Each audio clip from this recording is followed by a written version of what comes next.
Nanginginig ang mga kamay ni Liza habang hawak ang makapal na papel. Hindi ito ordinaryong papel. Mabigat ito opisyal at may nakatatak na logo ng isang kumpanyang parang pangalan pa lang ay kayang siyang durugin, Fortaleza Land Development. Sa itaas nakasulat sa malalaki at matatalas na letra ang mga salitang dumurog sa anumang natitirang pag-asa sa kanyang puso. Final Notice of Eviction. 7 araw. Iyon ang ibinibigay nila sa kanya. 7 araw para lisanin ang nag-iisang mundo na kilala niya ang bahay na itinayo ng kanyang mga ninuno, ang lupang diniligan ng pawis at dugo ng kanyang ama, ang lugar kung saan niya binuo ang kanyang mga pangarap kasama ang yumaong asawa. Naigutom na po ako. Basag ng munting tinig ni Enzo ang kanyang 7 taong gulang na anak habang hinihila ang dulo ng luma niyang bestida. Agad na itinago ni Liza ang sulat sa ilalim ng isang paso ng halaman bago humarap sa anak na may pilit na ngiti. Malapit na maluto ang sinigang anak. Sandali na lang ha. Ngunit alam nilang pareho na ang sinigang na yon ay halos sabaw na lang at ilang piraso ng kangkong na pinitas niya sa likod bahay. 3 buwan na ang nakalipas mula nang mamatay sa isang aksidente sa construction site ang asawa niyang si Joseph at kasama nitong nailibing ang kanilang pinagkakakitaan. Ngayon ang paglalabada at paminsan-minsang pagtitinda ng gulay sa palengke ay halos hindi sumasapat para sa kanilang 3 anak. Si Zoe, ang kanyang panganay, na 10 taong gulang, ay tahimik na nagwawali sa sahig na kawayan. Sa kanyang mga mata, nakikita ni Liza ang pag-aalalang hindi dapat pasan ng isang bata. Si Leah naman, ang bunso niyang 5 taong gulang, ay mahimbing na natutulog sa isang lumang banig, walang kamalay-malay sa unos na paparating sa kanilang buhay. Ang kanilang maliit na bahay kubo na nakatayo malapit sa dalampasigan ng Batangas ay pag-aari ng kanilang pamilya sa loob ng maraming henerasyon. Ngunit 1 taon na ang nakalipas, nabili ng Fortaleza Land Development ang halos lahat ng lupa sa kanilang lugar. Isang marangyang 5-star resort ang plano nilang itayo. Isa-isang umalis ang kanilang mga kapitbahay, tinanggap ang bayad na inalok ng kumpanya. Ngunit para kay Liza ang lupang ito ay higit pa sa pera. Ito ang kanyang kasaysayan. Ito ang huling alaala ng kanyang asawa. Lumabas siya ng bahay huminga ng malalim at tinanaw ang dagat. Ang amoy ng alat ay laging nagbibigay sa kanya ng kapayapaan, ngunit ngayon parang sinasakal siya nito. Nakita niya si Mang Gregorio ang pinakamatandang mangingisda sa kanilang baryo na nag-aayos ng kanyang lambat. Liza anak, bati nito may lungkot sa boses. May balita na ba? Itinuro ni Liza ang kanyang bahay gamit ang nguso. Dumating na Tay Greg, ang pinal na sulat, 7 araw. Napabuntong hininga si Mang Gregorio at umiling. Wala tayong laban sa dambuhalang yan anak. Sila ang may pera, sila ang may kapangyarihan. Marami na sa atin ang sumuko. Pero hindi ito basta lupa lang Tay Greg, ito ang buhay namin. Giit ni Liza nangingilid na ang luha. Alam ko. Malumanay na sabi ng matanda. Ngunit ang tanong, anong ipapakain mo sa mga anak mo kung ipaglalaban mo yan hanggang sa huli? Ang tanong na yon ay parang punyal na sumaksak sa kanyang dibdib. Iyon ang katotohanang gumigising sa kanya tuwing gabi. Bigla isang ugong ang narinig nila mula sa malayo. Isang ugong na hindi pamilyar sa kanilang tahimik na lugar.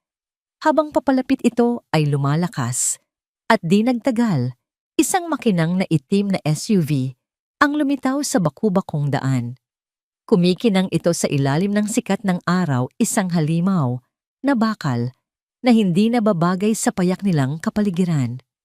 Huminto ito sa mismong tapat ng bahay ni Liza, nag-iwan ng alikabok sa hangin. Napatayo si Liza habang si Mang Gregorio ay napahawak sa kanyang dibdib. Ang mga anak ni Liza na naglalaro sa labas ay natakot at tumakbo sa likod ng kanyang mga binti. Bumukas ang pinto ng sasakyan. Unang lumabas ang isang pares ng mamahaling sapatos na katad na bahagyang lumubog sa alikabok. Sumunod ang isang lalaking matangkad, nakasuot ng isang kulay abong suit na tila mas mahal pa sa buong bahay niya.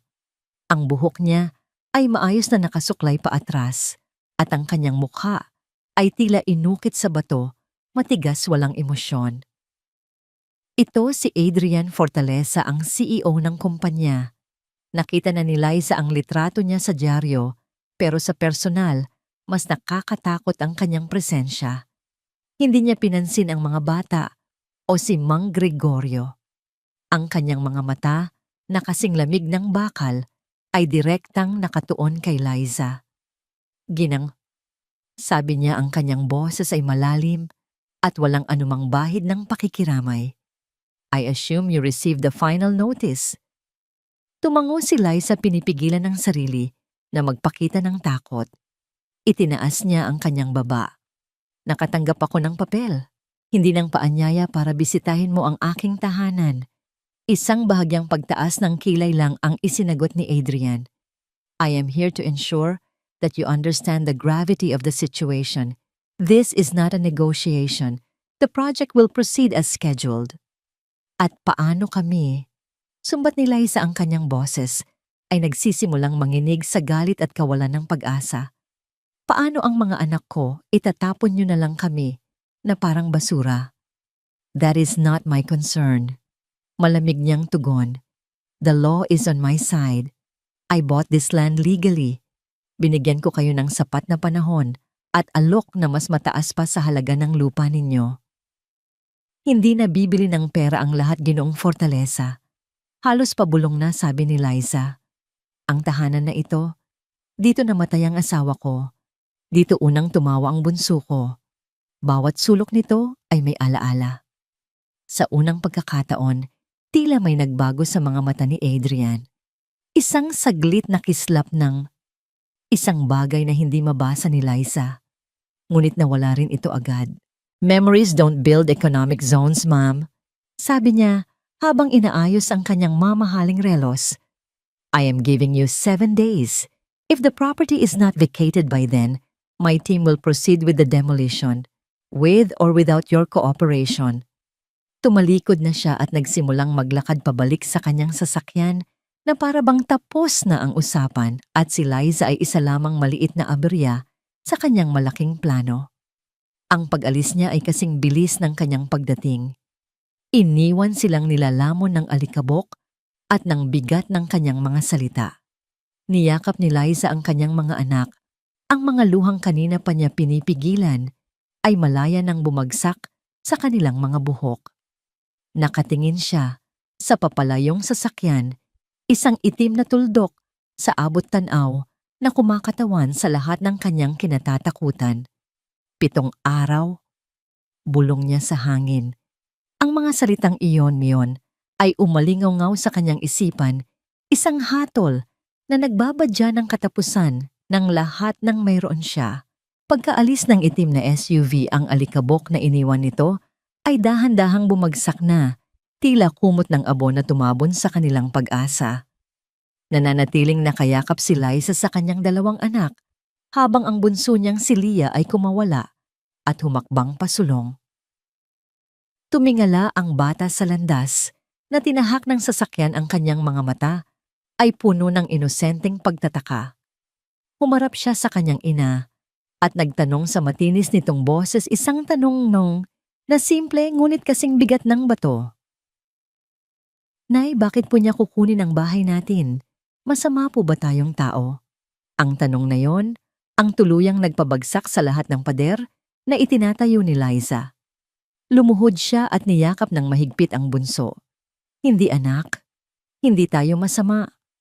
Halos pautal niyang sabi habang hinahagka ng buhok.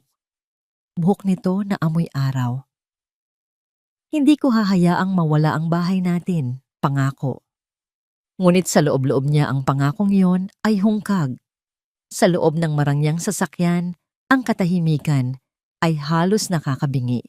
Si Adrian Fortaleza ay nakatingin sa labas ng bintana, ngunit hindi ang mga puno ng niyog o ang asul na dagat ang kanyang nakikita. Sa bawat pagpikit ng kanyang mga mata, ang nakikita niya ay ang mukha ng munting batang babae, ang mga mata nitong puno ng tanong. Bakit po niya kukunin ang bahay natin? Ang boses na yon ay umalingaw-ngaw sa kanyang isipan, isang matinis na tunog na bumasag sa nagyayelong pader na matagal na niyang itinayo sa paligid ng kanyang puso. Ipinikit niya ang kanyang mga mata ng mariin. Bigla ang mukha ni Leah ay nag-iba, naging mukha ng isa pang batang babae mula sa nakaraan. Ang kanyang sariling anak na babae si Angela na kinuha ng lagnat 10 taon na ang nakalipas. Ganoon din ang mga mata, ganoon din ka-inosente. Sir, diretso na po tayo sa opisina. Tanong ng kanyang driver, binasag ang katahimikan. Hindi sumagot si Adrian. Kinuha niya ang kanyang telepono at tiningnan ang schedule, mga pulong, mga numero, mga kontrata, mga bagay na dati nagbibigay buhay sa kanya ngunit ngayon ay tila walang kabuluhan. Kanselahin mo lahat ng appointments ko ngayong hapon. Utos niya, ang kanyang boses ay bahagyang paos. Iuwi mo ako. Ang kanyang mansyon ay malawak at malamig, isang monumento ng kanyang tagumpay at ng kanyang kalungkutan. Pumasok siya at sinalubong siya ng nakakabinging katahimikan. Nagbuhos siya ng isang baso ng whiskey, ngunit hindi niya ito ininom. Tumayo siya sa harap ng malawak na bintanang salamin na nakatanaw sa perpekto niyang hardin. Lahat ng ito, ang yaman, ang kapangyarihan, itinayo niya ito para takasan ang sakit. Ginawa niyang abala ang sarili sa pagpapalago ng kanyang imperyo para hindi niya marinig ang mga multo ng nakaraan. Ngunit ngayon, isang babaeng may marusing na damit at 3 anak ang nagawang gisingin ang lahat ng yon sa isang iglap lang. Hindi siya nakatulog ng gabing iyon. Ang imahe ng mag-iinang magkakayakap, ang determinasyon sa mga mata ni Liza, ang takot sa mga mata ng mga bata. Para itong lason na unti-unting kumakalat sa kanyang sistema. Kinabukasan, bago pa man sumikat ang araw, gumawa siya ng isang desisyon. Isang desisyon na labag sa lahat ng kanyang business instincts. Isang desisyon na hindi niya maintindihan. Tinawagan niya ang kanyang driver. Ihanda mo ang sasakyan. Babalik tayo sa Batangas. Nagulat si Liza nang makita ang itim na SUV na muling huminto sa tapat ng kanyang bahay. Katatapos lang niyang pakainin ng almusal ang mga bata. Agad siyang kinabahan. Araw pa lang ng Martes. May 5 araw pa siya. Bakit ito bumalik? Bumaba si Adrian mula sa sasakyan. Ngayon, hindi na siya nakasuot. Nakasuot siya ng simpleng itim na polo shirt at slacks. Wala ang aura ng isang CEO na handang manindak. Sa halip, mukha siyang isang taong pagod at maraming iniisip. Ginoong Fortaleza. Simula ni Lisa, ang kanyang boses ay matigas at handa sa anumang banta. Sinabi kong meron pa akong 5 araw. Hindi siya pinansin ni Adrian. Sa halip, iginala niya ang kanyang paningin sa paligid, sa maliit na bakuran, sa mga paso ng halaman na may tanim na sili, sa mga lumang tsinelas na nakakalat sa may pintuan. Nasaan ang mga anak mo? Tanong niya, mas malumanay ang boses kaysa kahapon. Nasa loob, mabilis na sagot ni Liza na tila isang inahing manok na poprotekta sa kanyang mga sisiw. Anong kailangan niyo sa kanila? Tumingin si Adrian sa kanya at sa pagkakataong ito, nakita ni Liza ang isang bagay na kakaiba sa mga mata nito. Hindi na ito kasing lamig ng bakal. Mayroon itong bahid ng pagod o marahil pagsisisi. Hindi sila ang kailangan ko, sabi ni Adrian bago huminga ng malalim. Tila kinukuha niya ang lahat ng kanyang lakas para sabihin ang susunod. Ikaw. Napakunot ang noo ni Liza. Ako. May alok ako para sa'yo. Diretsong sabi ni Adrian. Napatawa si Liza ng mapakla. Alok? Anong klaseng alok? Mas malaking bayad para lisanin ko ang aking tahanan. Pasensya na, pero hindi. Hindi putol ni Adrian. Isang trabaho. Natigilan si Liza. Trabaho. Ang mansyon ko. Paliwanag ni Adrian. Malaki iyon. Tahimik, walang buhay. Matagal nang wala itong tagapamahala. Kailangan ko ng isang house manager. Isang taong mag-aasikaso sa bahay sa mga katulong sa kusina. Isang taong magbibigay buhay muli sa lugar na yon. Tinitigan siya ni Liza na para bang nababaliw na ito. At sa dinami-rami ng tao sa mundo, ako ang inaalok nyo. Ang babaeng sinusubukan nyong palayasin. Ito ang alok. Pagpapatuloy ni Adrian, hindi pinapansin ang sarkasmo sa boses ni Liza. Ikaw at ang iyong mga anak ay maaaring tumira sa aking property. May isang maliit na bahay doon para sa foreman na matagal nang bakante. Maayos iyon, may 2 kwarto at sariling kusina. Bilang kapalit magtatrabaho ka bilang tagapamahala sa mansyon. Bibigyan kita ng sapat na sahod. Ang mga anak mo ay makakapag-aral sa pribadong eskwelahan sa bayan. Magkakaroon sila ng maayos na pagkain-damit at higit sa lahat isang bubong na hindi ko ipagigiba. Ang mundo ni Liza ay tila huminto sa pag-ikot. Ang alok ay hindi ka panipaniwala. Isang bitag ba ito? Isang uri ng masamang biro. Bakit? Iyon lang ang salitang lumabas sa kanyang bibig. Bakit niyo ito ginagawa? Nag-iwas ng tingin si Adrian at tumingin sa dagat. Sabihin na lang natin na mayroon kang isang bagay na matagal ko nang hinahanap at mayroon akong solusyon sa problema mo. It's a business proposition. Pareho tayong makikinabang. Katahimikan. Tanging ang tunog lang ng alon at ang tibok ng puso ni Liza ang maririnig.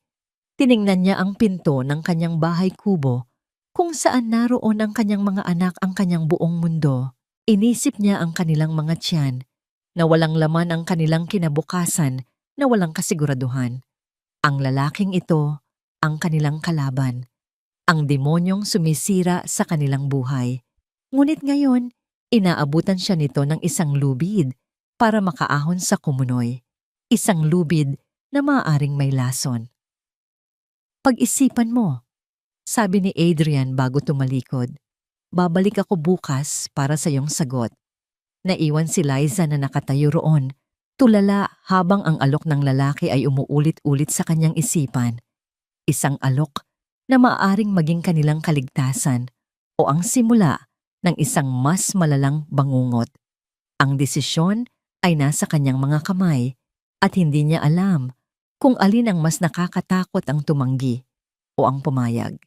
Ang bakal na tarangkahan ng mansyon ng mga fortaleza ay dambuhala at nakakatakot, tila bibig ng isang halimaw na handang lumamon sa kanila ng buo. Dahan-dahang bumukas ito nang walang ingay at habang pumapasok ang sasakyan, sa malawak na driveway ang 3 bata ay napanganga. Wow, bulong ni Leah, ang muka ay nakadikit sa bintana. Naipalasyo po ba ito? Hindi makasagot si Liza. Ang salitang mansyon ay kulang para ilarawan ang nakikita niya. Ang istruktura ay moderno gawa sa salamin at konkreto na papalibutan ng hardin na mas malawak pa sa buong baryo nila. Bawat damo ay tila sinukat, bawat halaman ay nasa perpektong pwesto. Malamig, perpekto, walang kaluluwa. Pagbaba nila, sinalubong sila ng isang babaeng nasa mga 50 anyos, nakasuot ng plansadong uniforme. Ang buhok nito ay nakapusod ng mahigpit at ang kanyang mukha ay walang emosyon. Ako si Puring ang mayordoma. Sabi nito, ang boses ay matigas at formal. Tiningnan niya si Liza mula ulo hanggang paa, isang mabilis na sulyap na puno ng paghatol. Sumunod kayo sa akin. Ihahatid ko kayo sa tinutukoy na foreman's cottage. Ang cottage ay mas malaki at mas matibay pa sa dati nilang bahay. May 2 itong silid, maliit na sala at kusinang may gripo na may tumutulong tubig. Para sa mga bata, isa itong paraiso. Agad silang nagtakbuhan sa loob, tuwang-tuwa sa malilinis na kama na may malalambot na kutsyon. Ngunit para kay Liza, Ang bawat sulok ng lugar na ito ay isang paalala na sila ay mga dayuhan, mga basahan sa gitna ng isang palasyo. Kinabukasan sinimulan ni Liza ang kanyang trabaho. Inilibot siya ni Manang Puring sa malawak na mansyon. Ipinapaliwanag ang mga dapat gawin. Ang bawat salita ng matanda ay may kasamang patagong insulto. Dito ang kusina, sabi ni Puring habang binubuksan ang isang pinto, patungo sa isang kusinang kasing laki ng isang restaurant. Kumpleto sa gamit. Marunong ka bang gumamit ng mga ito? O baka sanay ka lang sa kalande kahoy? Hindi sumagot si Liza. Tiniis niya ang bawat masasakit na salita. Para sa kanyang mga anak, kakayanin niya ang lahat. Ang kanyang unang gawain ay iorganisa ang library. Libo-libong libro ang nakahilera sa mga istanteng abot-langit. Habang nag-aalis siya ng alikabok, naramdaman niya ang bigat ng kalungkutan sa silid. Ang bawat libro, bawat muebles, ay tila nababalot sa alaala ng isang pamilyang nawala. Sa ikatlong araw, isang pamilyar na boses ang tumawag sa kanya mula sa labas ng cottage. Si Mang Gregorio. May dala itong isang bayong ng mga bagong huling isda. "Kamusta ka na, anak?" Tanong ng matanda. Ang mga mata ay puno ng pag-aalala. "Mabuti naman po, Tay Greg." Sagot ni Liza, ngunit alam niyang hindi siya kayang magsinungaling sa matanda. Pumasok si Mang Gregorio at umupo sa maliit na silya. "Ang buong baryo, Liza, ikaw ang pinag-uusapan. May mga nagsasabing nagpagamit ka sa kalaban. May mga nagsasabing ipinagpalit mo ang dangal natin para sa pera." "Wala po akong ipinagpalit." Depensa ni Liza, nanginginig ang boses. "Ginagawa ko po ito para sa mga anak ko, para may pagkain sila, para makapag-aral sila." "Alam ko." Malumanay na sabi ni Mang Gregorio. Hinawakan nito ang kamay niya. "Hindi kita hinuhusgahan, anak. Nag-aalala lang ako. Baka sa pag-iwas mo sa apoy sa nagbabagang uling ka naman napunta. Mag-iingat ka sa lugar na ito. Ang mga taong mayayaman, iba ang kanilang laro." Ang mga salita ni Mang Gregorio ay tumagos sa kanyang puso. Nang gabing iyon, habang natutulog na ang kanyang mga anak, nagpasya siyang gawin ang isang bagay na hindi iniutos sa kanya. Pumasok siya sa malaking kusina ng mansyon at nagsimulang magluto. Isang simpleng sinigang na baboy, ang paboritong pagkain ng yumaon niyang asawa. Ang amoy ng sampalok at sabaw na kumukulo ay unti-unting pumuno sa malamig at tahimik na bahay. Hindi niya alam na umuwi na pala si Adrian. Karaniwan dumidiretso ito sa kanyang opisina o kumakain mag-isa sa kanyang kwarto. Ngunit ngayon, ang pamilyar na amoy ay tila humila sa kanya pababa. Natigilan si Liza nang makita niya itong nakatayo sa may pinto ng kusina, nakatingin sa kanya. "Anong ginagawa mo?" tanong ni Adrian, ngunit walang galit sa kanyang boses. "Pasensya na po, sir." Nauutal na, sabi ni Liza. "Nagluto lang po ako ng hapunan. Para sa amin. Naisip ko lang na baka hindi ako kumakain yan." Putol nito at akmang tatalikod. Ngunit huminto ito. Tumingin ito sa kumukulong kaldero at sa isang iglap, isang malayong alaala ang kumislap sa kanyang mga mata. Pero mabango. Naglakas loob si Liza. "Gusto niyo po bang tikman, sir, kahit isang mangkok lang?" Ilang segundo itong hindi kumibo. Pagkatapos sa ikinagulat ni Liza at ng iba pang katulong na nakarinig, tumango ito. Sa unang pagkakataon sa loob ng maraming taon, umupo si Adrian Fortaleza sa mahabang lamesa ng kanyang dining hall. Inihain ni Liza ang isang mangkok ng mainit na sinigang. Tahimik itong kumain, walang nagsasalita. Tanging ang tunog ng kutsara at tinidor ang maririnig. Pagkatapos ng unang subo, huminto si Adrian. Ipinikit niya ang kanyang mga mata.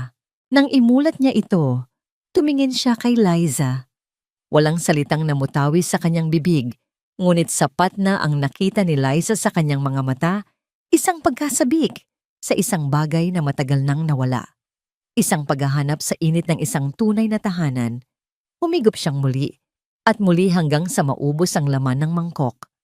Sa sandaling iyon, ang malamig na mansyon ay tila bahagyang uminit. Ang pader sa pagitan ng amo at ng bagong tagapamahala ay bahagyang gumuho. Ngunit habang si Liza ay nakakaramdam ng isang munting sinag ng pag-asa, isang tunog ng rumaragasang sports car ang bumasag sa katahimikan sa labas. Maya-maya lang bumukas ang pinto at isang babae ang pumasok na tila pag-aari niya ang lugar. Napakaganda niya. Nakasuot ng isang pulang bestida na hapit sa kanyang katawan, ang kanyang buhok ay perpektong nakaayos at ang kanyang mga labi ay pininturahan ng kulay dugo. Siya si Vanessa, ang anak ng dating business partner ng ama ni Adrian, isang babaeng lumaki sa yaman at karangyaan. Adrian darling, bati niya, ang boses ay matamis, ngunit may talim. I was in the area and thought I'd surprise you. Ngunit ang kanyang namngiti ay naglaho nang makita niya si Liza na nakatayo, malapit sa lamesa, hawak ang mangkok na pinagkainan ni Adrian. Tumingin si Vanessa mula kay Adrian patungo kay Liza at pabalik. Ang kanyang mga mata na kanina'y nangaakit ay biglang nagliyab. Hindi ito tingin ng pagtataka. Ito ay tingin ng isang agila na nakakita ng isang ahas sa kanyang pugad. Isang tingin na nagsasabing, "Sino ka? At anong ginagawa mo sa teritoryo ko?" Ang nangiti ni Vanessa ay kasing tamis ng lason. Lumapit ito kay Adrian, ipinulupot ang braso sa binata na para bang matagal na silang hindi nagkita, ngunit ang kanyang mga mata ay nanatiling nakatutok kay Liza. Adrian darling, hindi mo man lang sinabi sa akin na may bago ka palang katulong. Sabi niya, ang salitang katulong ay idiniin niya ng may halong panunuya at mukhang marunong magluto ng pagkain ng mahihirap. Naramdaman ni Liza na namula ang kanyang mukha. Naramdaman niya ang tingin ng ibang mga kasambahay. Sa isang iglap siya ay muling naging ang babaeng marusing mula sa dalampasigan. Hindi komportable si Adrian sa sitwasyon. Dahan-dahan niyang inalis ang pagkakapulupot ng braso ni Vanessa. Liza is the new house manager, Vanessa, at masarap ang luto niya. "Oh, house manager," muling sabi ni Vanessa na may pilit na pagkamangha. "How progressive of you, darling. Anyway, since I'm here, can you ask her to get me a glass of your finest red wine?" Bigla akong nauhaw. Ang simpleng utos ay isang patibong. Ipinapakita nito kung sino ang may kapangyarihan. Walang nagawa si Liza, kundi tumango, kumuha ng isang mamahaling bote ng alak mula sa wine cellar at nagsalin sa isang eleganteng kopita. Habang papalapit siya para iabot ito kay Vanessa, biglang gumalaw ang babae. Isang maliit, halos hindi mapapansing hakbang patagilid. "Naku, pasensya na. Ang lampa ko naman." Sigaw ni Vanessa nang aksidenteng mabunggo ang kamay ni Liza. Ang pulang alak ay sumaboy hindi sa sahig, kundi sa puting apron ni Liza. Isang malaking pulang mantsa na parang dugo sa kalinisan. Ang eksena ay nagmistulang isang painting ng kahihiyan. "Oh my goodness, look what I did." Sabi ni Vanessa, ang kanyang mga mata ay nagpapanggap na nag-aalala, ngunit sa ilalim nito ay may kislap ng tagumpay. "I'm so sorry. Mabuti na lang at sa'yo lang natapon at hindi sa mamahalin kong bestida." Nanliit si Liza sa kanyang kinatatayuan. Gusto niyang sumagot, gusto niyang sabihing sinadya iyon, ngunit alam niyang walang maniniwala sa kanya. Yumuko na lang siya. "Okay lang po, ma'am. Lalamnan ko na lang po ulit ang inyong kopita." Ngunit si Adrian ang sumagot. "Huwag na, Liza. Umuwi ka na at magpalit. Ako na ang bahala dito." Ang kanyang boses ay kalmado, ngunit may diin ng inis na nakatutok kay Vanessa. Ang insidenteng iyon ang naging simula ng isang digmaang walang sigawan, ngunit puno ng nakakalasong pananahimik at matatalim na tingin. Pagkaalis ni Vanessa, iniwan nito ang isang tensyon na halos hinihiwa ang hangin. Si Adrian, sa halip na bumalik sa kanyang pag-iisa, ay lumapit kay Liza. "Pasensya ka na roon." Sabi niya, ang boses ay mababa at may bahid ng hiya. Vanessa can be difficult. Isang simpleng tango lang ang isinagot ni Liza. Ngunit sa loob niya ang maliit na paghingi ng tawad na yon ay mas malakas pa sa anumang sigaw. Ito ang unang pagkakataon na naramdaman niyang nakita siya ng lalaki bilang isang tao, hindi lang bilang isang problema o isang empleyado.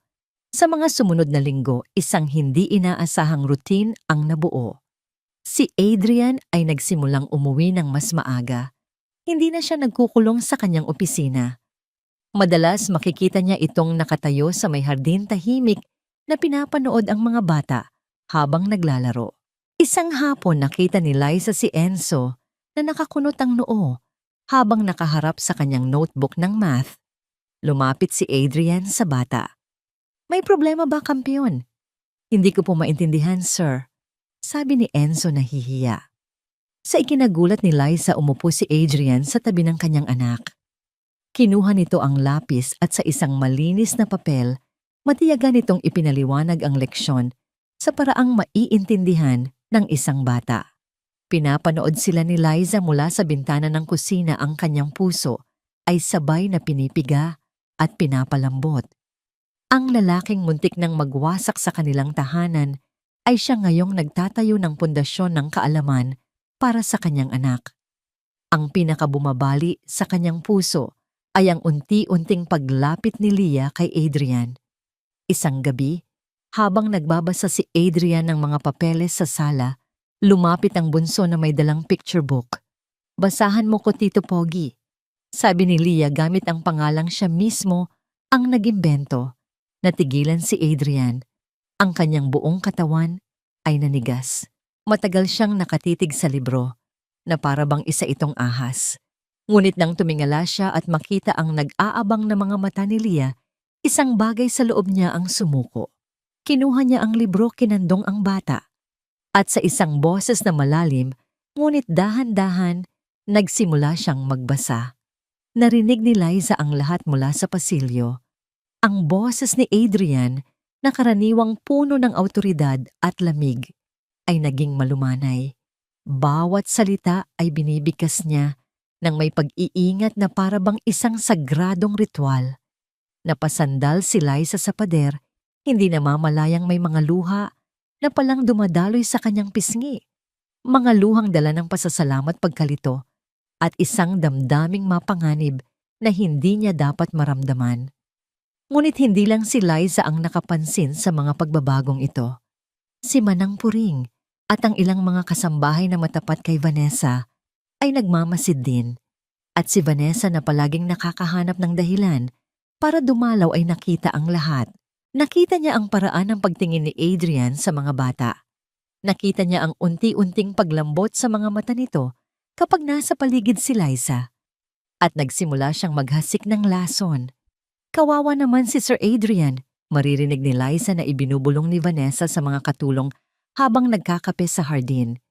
"He's so lonely, kaya siguro kahit sino na lang ang pinagtitiwalaan niya. It makes him vulnerable." Madaling samantalahin ng mga taong desperado. Ang mga salita ay hindi direktang para sa kanya, ngunit bawat isa ay parang karayom na tumutusok sa kanyang pagkatao. Isang gabing malalim hindi makatulog si Liza. Bumaba siya sa kusina para uminom ng tubig nang mapansin niyang may ilaw sa library. Sumilip siya at nakita si Adrian na nakatayo, nakatalikod. Hawak ang isang naka-frame na litrato. Akmang aalis na sana siya nang magsalita ito, hindi lumilingon. "Alam kong nariyan ka, Liza." Pumasok siya ng dahan-dahan. "Pasensya na po, sir. Hindi ko po sinasadyang." "Halika," sabi nito, ang boses ay malungkot. Humarap ito at ipinakita sa kanya ang litrato. Isang magandang babae at isang munting batang babae, parehong nakangiti. "Ang asawa ko si Isabella at ang anak namin si Angela.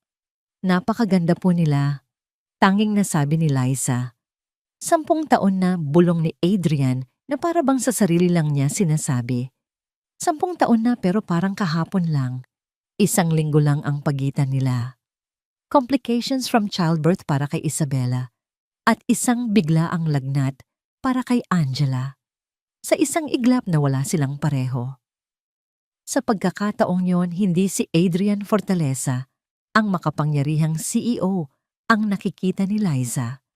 Ang nakikita niya ay isang lalaking wasak, isang lalaking nalunod sa sarili niyang kalungkutan. Naiintindihan ko po ang sakit, mahinang sabi ni Liza. Ang asawa ko, si Joseph, masaya siyang tao, laging nakangiti. Kahit gaano kahirap ang buhay, lagi niyang sinasabing, kaya natin tumahal. At isang araw, hindi na lang siya bumalik. Tumingin si Adrian sa kanya at sa pagkakataong yun ng pader na yelo sa pagitan nila ay tuluyan ng natunaw. Nakita nila ang isa't isa, dalawang taong pinag-isa ng parehong sugat ng parehong pangungulila. Paano mo nakakayanan? Tanong ni Adrian. Tumingin si Liza sa direksyon ng kanilang cottage. Dahil sa kanila, sila ang dahilan kung bakit kailangan kong bumangon araw-araw. Ang gabing iyon ay nag-iwan ng kakaibang pakiramdam kay Liza, isang koneksyon na hindi niya inaasahan. Kinabukasan gumaan ang kanyang pakiramdam. Ngunit hindi niya alam, ang laso na ikinalat ni Vanessa ay nagsimula ng kumilos. Hapon na nang umuwi si Zoe mula sa eskwela. Karaniwan masaya itong magkukwento tungkol sa kanyang araw. Ngunit ngayon, tahimik itong pumasok sa cottage, namumula ang mga mata. Anak, anong problema? Nag-aalalang tanong ni Liza. Hindi sumagot si Zoe. Niyakap lang nito ang kanyang ina ng mahigpit at nagsimulang humagulgol. Zoe, anak, sabihin mo kay nanay. May nanakit ba sa'yo? Umiling si Zoe, ang muka ay nakasubsob sa balikat ni Liza. Sa gitna ng kanyang mga hikbi, lumabas ang mga salitang dumurog sa puso ng ina. Sabi po nila sa school, sabi po nila, katulong lang daw kita na nilalandi ang amo para magkapera. Ang mga salita ni Zoe ay parang asido na tumunaw sa puso ni Liza. Ang bawat hikbi ng kanyang anak ay isang sampal sa kanyang mukha, isang paalala sa kahihiyang ipinapataw sa kanila ng mundo. Niyakap niya ng mahigpit ang bata, hinahayaan itong umiyak hanggang sa mapagod, habang sa loob niya isang bagyo ng galit at sakit ang namumuo. Galit sa mga taong mapanghusga, galit kay Vanessa, galit sa kanyang sarili dahil hinayaan niyang mapunta ang kanyang pamilya sa ganitong sitwasyon. Hindi pa natatagalan, naririnig nila ang pagdating ng sasakyan ni Adrian. Nakaugalian na nitong dumaan muna sa cottage para kumustahin ang mga bata bago umakyat sa mansyon. Nakita niya agad ang namumugtong mga mata ni Zoe at ang madilim na anyo ni Liza. Anong nangyari? Tanong niya. Ang kanyang boses ay agad na nag-iba, naging seryoso at puno ng pag-aalala. Nag-atubili si Liza na sabihin ang totoo. Ayaw niyang maging dahilan ng gulo. Ngunit nang makita niya ang patuloy na pag-agos ng luha sa mga mata ng kanyang anak, nawala ang lahat ng kanyang pag-aalinlangan. Tinukso siya sa eskwelahan. Sabi ni Liza, ang boses ay nanginginig ngunit matatag. Sinabihan siya ng mga kaklase niya na ang ina niya ay isang malandi. Isang nakakabinging katahimikan ang bumalot sa silid. Ang mukha ni Adrian ay dahan-dahang nag-iba. Ang pag-aalala ay napalitan ng isang malamig at nakakatakot na galit.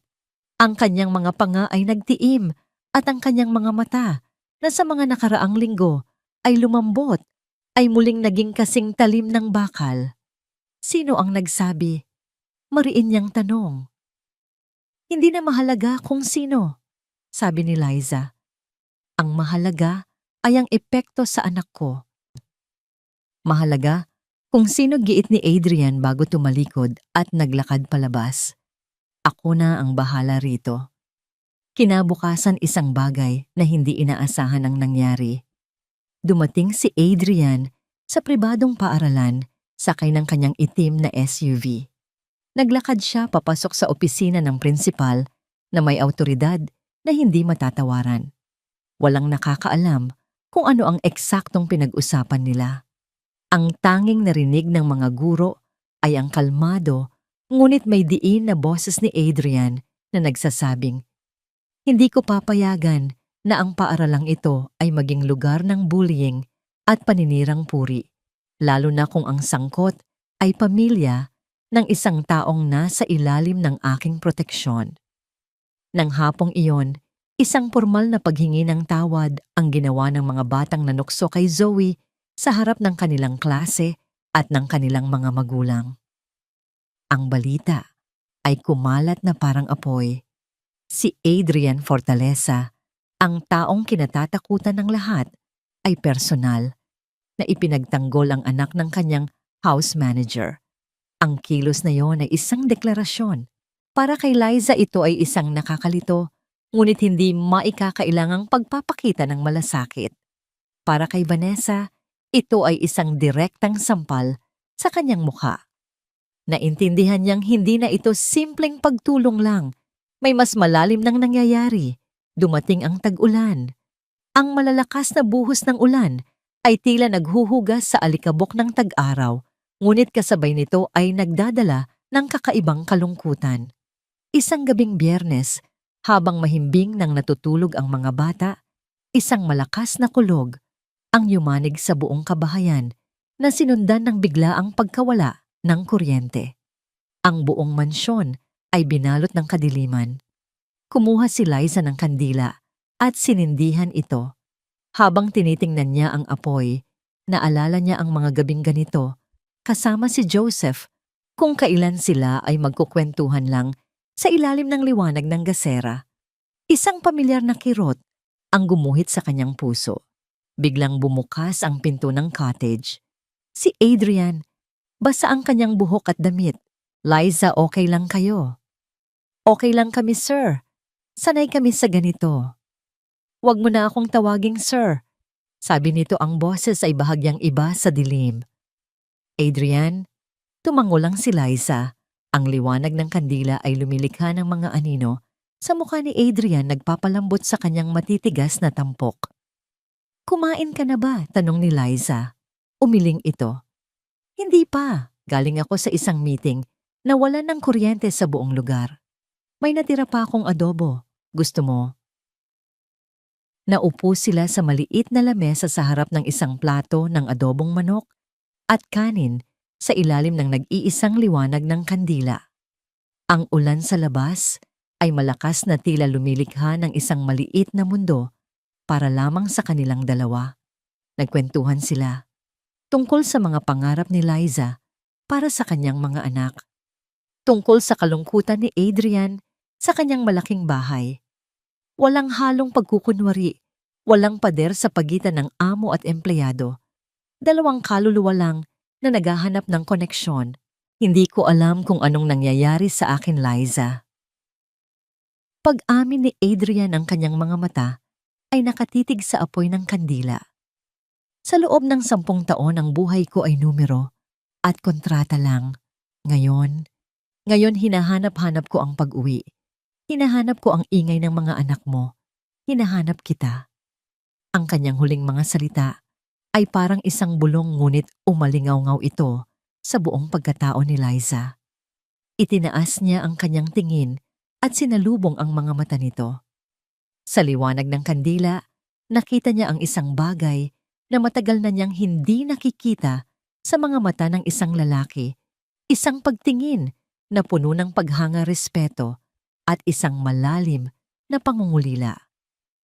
"Hindi ito tama, Adrian," sabi ni Liza, ang kanyang boses ay nanginginig. "Langit ka lupa ako. Sasaktan lang natin ang isa't isa." "Paano kung mali ka?" sabi ni Adrian. Dahan-dahan siyang tumayo, lumapit kay Liza at marahang hinawakan ang kanyang pisngi. Ang kanyang kamay ay mainit sa malamig niyang balat. "Paano kung ikaw ang langit na matagal ko nang hinihintay?" Ang puso ni Liza ay kumakarera. Ang isip niya ay sumisigaw ng hindi. Ngunit ang kanyang katawan ay hindi gumagalaw. Ang buong paligid ay tila nawala ang ulan, ang kulog ang mansyon. Tanging sila na lang dalawa, Dahan-dahan inilapit ni Adrian ang kanyang mukha sa kanya. At sa ilalim ng liwanag ng kandila, sa saliw ng malakas na buhos ng ulan, hinalikan niya ito. Isang halik na hindi mapusok, kundi puno ng pag-iingat at pananabik. Isang halik na naglalaman ng 10 taon ng kalungkutan at pag-iisa. Sa unang segundo naniga si Liza, ngunit pagkatapos isang bagay sa loob niya ang sumuko. Ipinikit niya ang kanyang mga mata at tinugon ang halik hinahayaan ng sarili na malunod sa emosyong matagal na niyang ikinaila. Ngunit hindi nila alam sa gitna ng kadiliman sa labas, may isang taong hindi natutulog. Isang taong nagmamasid.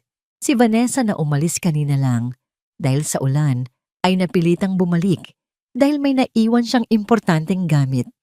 Ginamit niya ang kanyang duplicate key para makapasok sa tarangkahan. Papunta na sana siya sa mansyon nang makita niya ang liwanag ng kandila mula sa bintana ng cottage. Dahan-dahan siyang lumapit nagtago sa likod ng isang malaking halaman at ang kanyang mga mata ay nanlaki sa kanyang nakita. Ang eksena sa harap niya ay parang isang eksena mula sa isang pelikula, ang dalawang anino na nagiging isa sa liwanag ng kandila.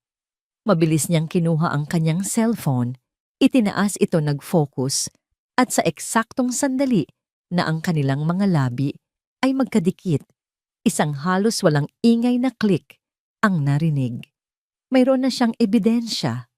Isang litratong kayang sumira, hindi lang sa isang hamak na house manager, kundi pati na rin sa lalaking naglakas loob na ipagkait sa kanya ang inaakala niyang sa kanya dapat. Isang nangiting demonyo ang gumuhit sa mga labi ni Vanessa habang siya ay dahan-dahang umatras sa dilim. Hawak na niya ang bala. Ang kailangan na lang niya ay ang tamang target.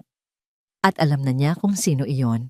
Si Martin ang pinakakonserbatibo at maimpluwensyang miyembro ng Board of Directors ng Fortaleza Land Development.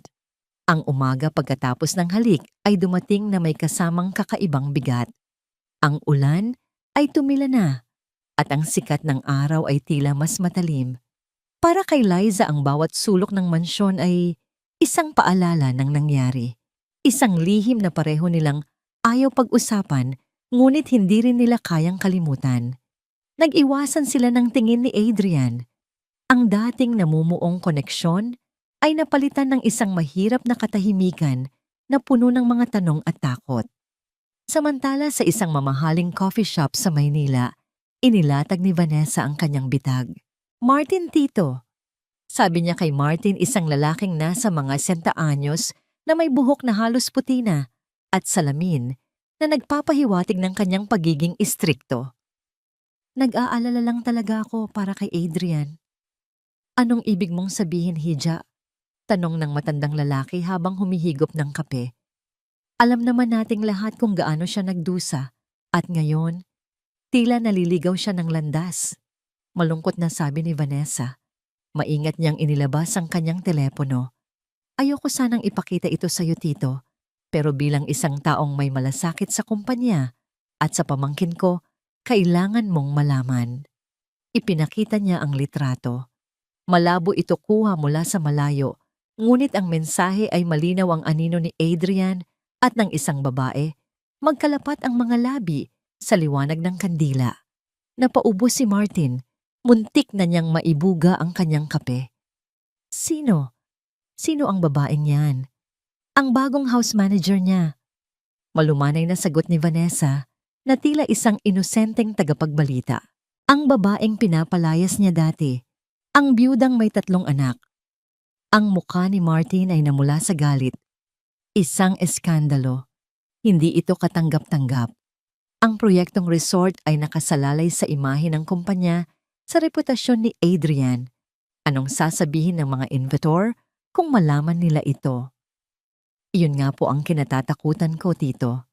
Sabi ni Vanessa, nagkukunwaring nag-aalala. Kailangan nating gumawa ng paraan bago pa mahuli ang lahat. Kinahapunan tinawagan ni Martin si Adrian para sa isang emergency meeting. Doon sa loob ng malamig na boardroom, hinarap niya ang binata. "Adrian, ano itong nababalitaan ko?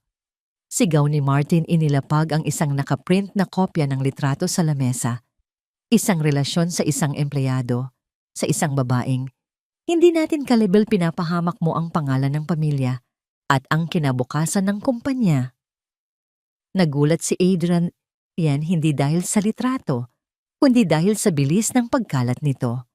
Alam niyang si Vanessa lang ang maaaring gumawa nito. Martin, wala kang alam sa... Wala akong gustong malaman. Putol ng matanda.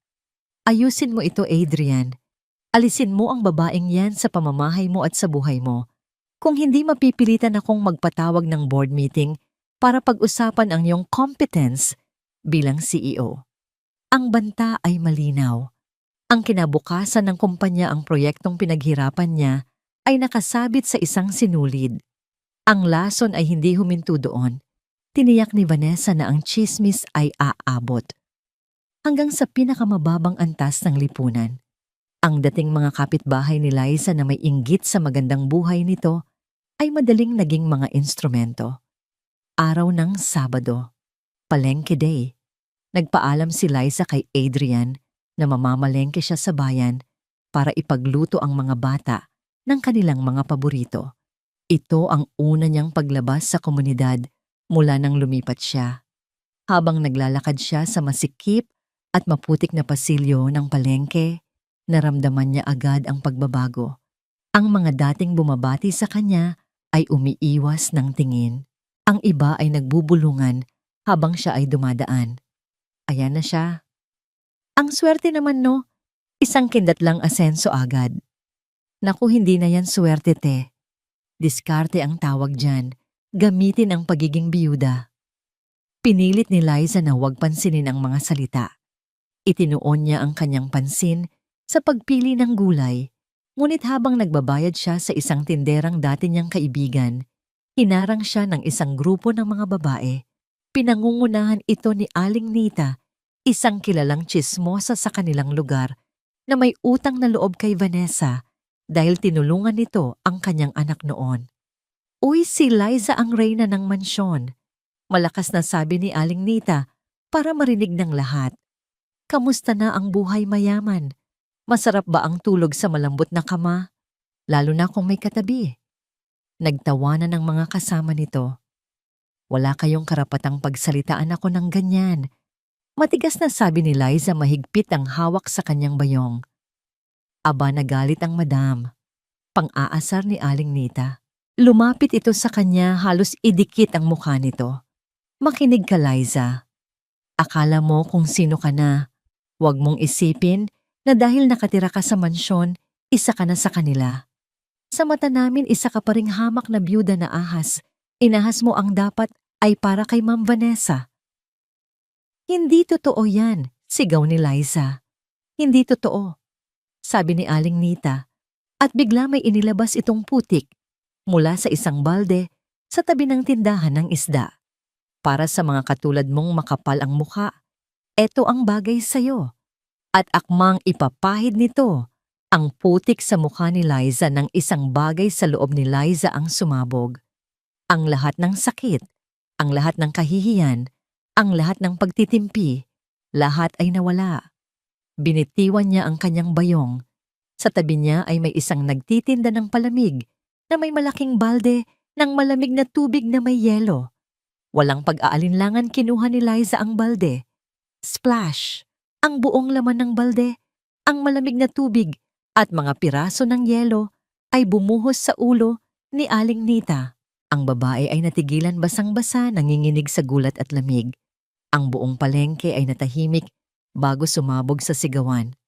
Walang hiya ka, sigaw ni Aling Nita. At sinugod si Liza. Nagsimula ang isang gulo. Nagtulakan, nagsabunutan. Ang mga paninda ay nagbagsakan. Ang mga tao ay nagumpukan. May sumisigaw, may nanonood lang. Sa gitna ng lahat si Liza na hindi na ang babaeng laging yumuyuko. Si Liza na lumalaban. Ipinagtatanggol niya hindi lang ang kanyang sarili, kundi ang dangal ng kanyang mga anak. Sa gitna ng kaguluhan, isang itim na SUV ang pilit na humahawi sa daan. Huminto ito at mabilis na bumaba si Adrian. Nag-aalala siya. dahil hindi pa umuuwi si Liza, kaya sinundan niya ito. Ang nakita niya ay isang eksenang hindi niya malilimutan si Liza na may gusot na buhok at punit na manggas matapang na nakikipagsigawan sa gitna ng palengke. Tama na. Sigaw ni Adrian ang kanyang boses ay parang kulog na nagpatigil sa lahat. Ang lahat ay napatingin sa kanya. Ang gulo ay biglang huminto. Mabilis na lumapit si Adrian kay Liza. Hinawakan ito sa braso at hinila palayo sa damdong. Halika na, marin niyang sabi. Umalis na tayo dito. Habang isinasakay niya si Liza sa sasakyan, ang mga mata ng lahat ay nasa kanila mga matang puno ng paghusga, inggit at ngayon, takot. Nakita ni Liza ang mukha ni Aling Nita na puno ng galit at pagkatalo. At sa sandaling iyon, alam ni Liza na ang ginawa niya, tama man o mali, ay may malaking kabayaran. Ang digmaan ay hindi na patago. Hayagan na. Ang biyahe pabalik sa mansyon ay binalot ng isang mabigat at nakakabinging katahimikan. Hindi magkatinginan si Liza at Adrian. Si Liza nakatingin sa labas ng bintana, pinipigilan ang mga luhang nagbabadyang tumulo. Ang kanyang katawan ay nanginginig pa rin sa galit at adrenaline. Si Adrian naman, ang mga kamay ay mahigpit na nakahawak sa manibela. Ang kanyang panga ay nagtitiim sa pigil na galit-galit sa mga taong nangapi kay Liza at galit sa sarili dahil alam niyang siya ang dahilan ng lahat ng ito. Pagdating nila sa mansyon, walang salitang namagitan. Dumiretso si Liza sa cottage habang si Adrian naman ay nagkulong sa kanyang opisina. Alam nilang pareho na ang nangyari sa palengke ay hindi lang isang simpleng away. Ito ay isang deklarasyon ng giyera at ang buong komunidad ang kanilang kalaban. Para kay Vanessa, ang balita tungkol sa gulo sa palengke ay musika sa kanyang mga tainga. Ang pagiging palaban ni Liza ay mas nagbigay sa kanya ng dahilan para isagawa ang kanyang huling pinakamasamang plano. Hindi sapat na palabasin si Liza na isang mga agaw. Kailangan niyang wasakin ang pagkatao nito nang walang anumang bahid ng pagdududa. Ginamit niya ang kanyang pera at impluwensya. Nagbayad siya ng isang magaling na investigator na marunong gumawa ng mga pekeng dokumento. Ang kanyang target, ang yumaong asawa ni Liza, si Joseph, isang taong wala na rito para ipagtanggol ang sarili. Makalipas ang isang linggo, kumalat ang isang imbitasyon sa buong komunidad. Isang community meeting na ipinatawag ni Vanessa na gaganapin sa bulwagan ng simbahan. Ang pakay daw ay para pag-usapan ang moralidad at kapayapaan sa kanilang lugar. Isang pakay na marangal sa panlabas ngunit may nakatagong lason sa loob. Tiniyak ni Vanessa na ang mga pinuno ng komunidad ay darating ang pari, ang kapitan ng barangay at si Mang Gregorio na nirerespeto ng lahat. Nakarating ang balita kay Liza. Alam niyang isa itong patibong. Huwag kang pumunta, sabi ni Adrian. Kaya ko silang harapin. Hindi. Matatag na sagot ni Liza.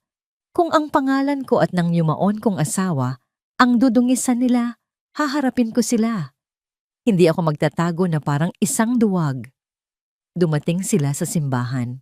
Ang bulwagan ay puno ng tao.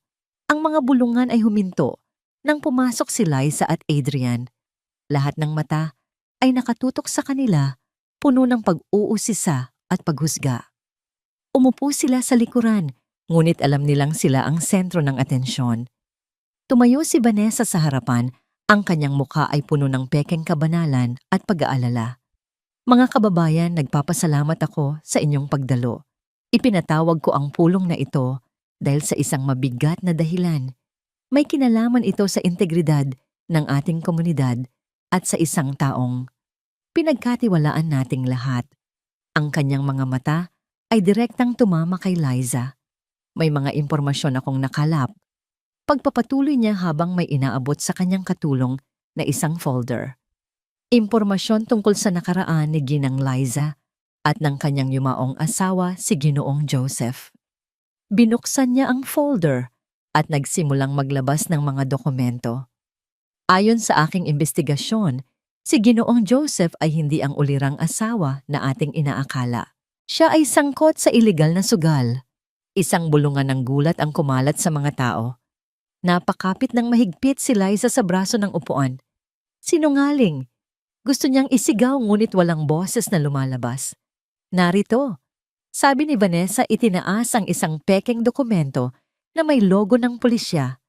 Isang police report mula sa Maynila na nagsasabing nahuli siya sa isang raid ng sugalan. Nakalaya lang siya dahil sa piyansa na hindi niya binayaran. At hindi lang yan, dagdag pa niya naglabas ng isa pang papel. Ito ay isang kasunduan sa pautang mula sa isang kilalang loan shark. Isang malaking halaga na inutang niya para sa kanyang bisyo. Isang utang na hanggang ngayon ay hindi pa nababayaran. Bawat dokumento ay isang punyal na sumasaksak sa puso ni Liza. Alam niyang lahat ng yun ay kasinungalingan. Si Joseph ay nagkaroon ng maliliit na utang para sa gamot ng kanilang anak, oo ngunit sugal loan shark, hindi kailanman. Tumingin si Liza kay Mang Gregorio. Nakita niya ang pagkalito at pagdududa sa mga mata ng matanda. Kahit ang taong pinagkakatiwalaan niya ay nagsisimula ng maniwala. At ang pinakamasakit sa lahat, sabi ni Vanessa, ang kanyang boses ay puno ng dramatikong awa. Bago siya namatay, meron siyang nakuhang life insurance at ang tanging beneficiary ay ang kanyang asawang si Liza. Ang implikasyon ay malinaw at nakakakilabot. Ang lahat ng ito ay kasinungalingan. Sa wakas ay sigaw ni Adrian tumayo mula sa kanyang upuan. Ito ay paninirang puri. Talaga ba, Adrian? Kalmadong tanong ni Vanessa. O baka naman nabulag ka lang? Hindi mo ba nakikita ang babaeng ito? Marahil hindi na natin dapat pagtakhan kung bakit ganoon na lang ang paglapit niya sa'yo. Desperado siyang makahanap ng bagong sponsor. Ang mga salita ay tumama kay Liza na parang isang malakas na sampal. Tumingin siya sa paligid. Ang kanyang mga dating kaibigan, ang kanyang mga kapitbahay, lahat sila ay nakatingin sa kanya na may halong pagkamuhi at pandidiri. Kahit hindi totoo ang mga paratang, ang duda ay naitanim na. Ang kanyang pangalan at ang alaala ng kanyang asawa ay nawasak sa harap ng buong komunidad. Nakita niya ang hinaharap. Ang kanyang mga anak muling tutuksuhin sa eskwela, hindi na bilang anak ng malandi, kundi bilang anak ng isang sugugarol at sinungaling. Nakita niya si Adrian, ang kanyang pangalan ay madudungisan, ang kanyang kumpanya ay maaapektuhan. Hindi niya ito papayagan. Sa isang iglap ng nakakabinging kalinawan, alam na niya ang dapat gawin. Dahan-dahan siyang tumayo. Ang kanyang mukha ay putlang-putla, ngunit ang kanyang mga mata ay puno ng isang nakakatakot na determinasyon. Lahat ay natahimik, nag-aabang sa kanyang sasabihin. Tumingin siya hindi kay Vanessa kundi sa buong komunidad. Kung ang pag-alis ko sa lugar na ito ang magdudulot ng kapayapaan na inyong hinahanap, sabi niya, ang kanyang boses ay basag ngunit malinaw. Kung ang paglayo ko kay Ginoong Fortaleza ang magpapatunay na wala akong masamang intensyon. Huminga siya ng malalim, pinipiga ang bawat salita mula sa kanyang durog na puso.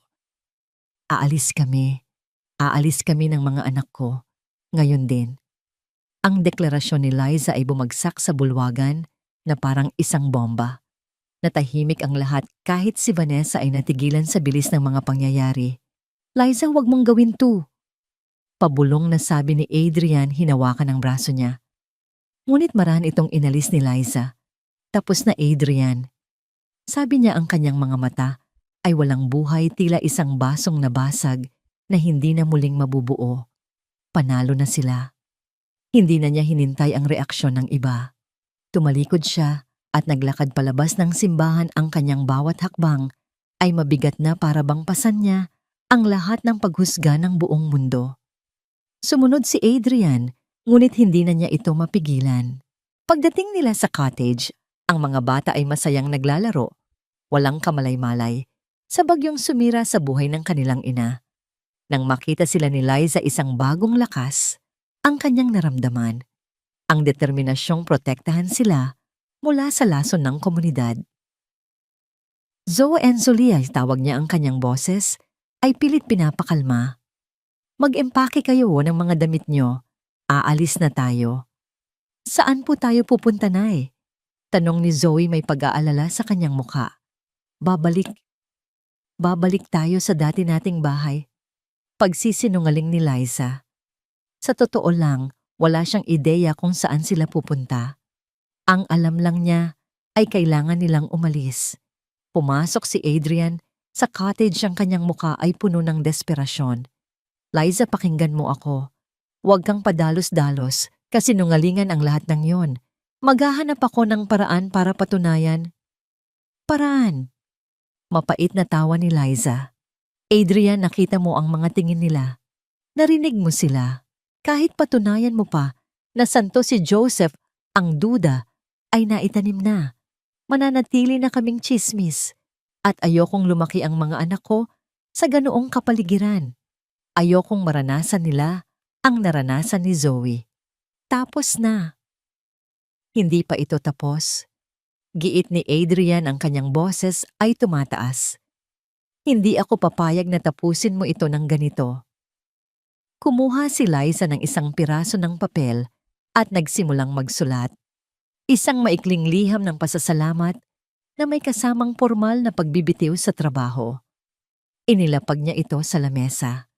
Salamat sa lahat, Adrian. Sabi niya hindi makatingin sa mga mata nito. Salamat sa pagtulong mo sa mga anak ko. Hinding-hindi ko yon makakalimutan. Pero hanggang dito na lang. Kinuha niya ang maliit na bag na naglalaman ng kanilang mga damit at tinawag ang mga bata. Bago pa man makakilos si Adrian, mabilis silang lumabas ng cottage. Isang tricycle na naghihintay sa labas ng tarangkahan na pinara ng isa sa mga usyoserong kapitbahay ang agad nilang sinakyan. Naiwang nakatayo si Adrian. Sa gitna ng cottage, hawak ang sulat. Ang amoy ni Liza at ng mga bata ay nasa hangin pa, ngunit sila ay wala na. Isang nakakabinging katahimikan ang pumalit sa dating masayang ingay. Sa isang iglap, bumalik siya sa dati isang lalaking mag-isa sa isang malaki at walang buhay na bahay. Ngunit sa pagkakataong ito, iba na. Isang apoy ang nagsimulang mag-alab sa loob niya. Isang apoy na hindi nadala ng kalungkutan, kundi ng purong galit. Galit kay Vanessa at determinasyon na hindi siya papatalo. Kinuha niya ang kanyang telepono at tinawagan ang kanyang personal na abogado sa Maynila. Tony, kailangan kita ngayon. Cancel everything. I-book mo ang pinakamagaling na private investigator sa buong Pilipinas. I don't care about the cost. Kailangan kong malaman ang lahat tungkol kay Vanessa, lahat ng baho niya, at kailangan ko ang resulta bago mag-umaga. Sumunod, tinawagan niya ang kanyang pinagkakatiwalaang accountant. Leo, I need a full audit of all accounts connected to Vanessa and her family's company for the past 5 years. Every single transaction. I want it on my desk by 8 a.m. tomorrow. Ginugol ni Adrian ang buong gabi sa kanyang opisina. Hindi siya kumain, hindi siya natulog. Tanging ang itim na kape at ang pagnanais na maibalik si Liza ang nagpatuloy sa kanya. Ang kanyang opisina ay naging isang war room. Mga tawag sa telepono, mga email, mga dokumento. Bandang 3:00 ng madaling araw, dumating ang unang resulta mula sa investigator. Si Vanessa, sa likod ng kanyang imahe bilang isang mayamang socialite, ay baon pala sa utang. Ang kumpanya ng kanyang pamilya ay malapit ng malugi at mayroon siyang malaking pagkakautang sa mga kasino. Bandang 5:00, tumawag ang accountant. Sir Adrian, may nakita po ako. Isang consultancy fee na regular na binabayaran sa isang kumpanyang pag-aari ng pamilya ni Ma'am Vanessa. Malaking halaga. At sa tingin ko, sir, walang tunay na serbisyong nangyayari. Mukhang unti-unti niyang sinisip-sip ang pondo ng kumpanya. Pag-aari, paglustay, desperasyon. Lahat ng piraso ay nagtutugma. 6:00 ng umaga, isang email ang dumating. Mula ito sa investigator. Isang pangalan at isang address sa Maynila. Ang pangalan ng taong gumawa ng mga pekeng dokumento kasama ang isang kopya ng bank transfer mula sa account ni Vanessa. Got you bulong ni Adrian sa sarili. Ngunit kasabay ng tagumpay na ito, isang masamang balita ang dumating. Isang text message mula kay Martin. Adrian, I am calling for an emergency board meeting at 9 a.m. today. The agenda, your immediate resignation. The investors are furious. The scandal is out of control. This is the end of the line. Tiningnan ni Adrian ang orasan. 6:15 a.m. Mayroon siyang wala pang 3 oras para iligtas ang lahat ng kanyang pinaghirapan at para itama ang isang malaking pagkakamali. Kasabay nito nalaman niya mula sa isang impormante na si Vanessa ay nag-book ng flight paalis ng bansa. Flight papuntang Singapore mamayang tanghali. Naghahanda na itong tumakas, dala ang perang ninakaw nito. Ang karera laban sa oras ay nagsimula na. Kailangan niyang harapin ang board pigilan si Vanessa sa pagtakas at higit sa lahat hanapin si Liza bago pa ito tuluyang mawala. Alam niyang iisa lang ang lugar kung saan maaaring magtungo si Liza para humingi ng tulong. Ang lugar kung saan nandoon ang tanging taong maaaring nakakaintindi pa sa kanya. Mang Gregorio. Bulong ni Adrian habang mabilis na kinukuha ang susi ng kanyang sasakyan. Ang kanyang destinasyon, ang maliit na baryo sa tabi ng dagat. Ang kanyang misyon, ang bawiin ang buhay na ninakaw sa kanya. Ang itim na SUV ni Adrian ay humarurot sa bakubakong daan patungo sa baryo na para bang isang itim na bala na hinahabol ang liwanag ng sumisikat na araw. Bawat segundo ay mahalaga. Sa isip niya umuulit-ulit ang imahe ni Liza, ang tapang nito, ang sakit sa mga mata nito, at ang bigat ng desisyon nitong umalis. Natagpuan niya si Mang Gregorio na nag-aayos ng kanyang lambat sa dalampasigan, ang muka ay kulubot sa pag-aalala. Nakita niyo po ba sila? Tanong ni Adrian, halos habol ng hininga pagbaba ng sasakyan. Tumingin sa kanya ang matanda, may awa sa mga mata. Oo, iho. Dito sila dumiretso kagabi. Umiiyak ang mga bata. Wasak na wasak si Liza. Itinuro nito ang isang maliit na kubo na halos natatabunan na ng mga talahib. Pansamantala ko silang pinatuloy dyan. Pero kaninang madaling araw umalis din sila. May dumaang bus papuntang Maynila.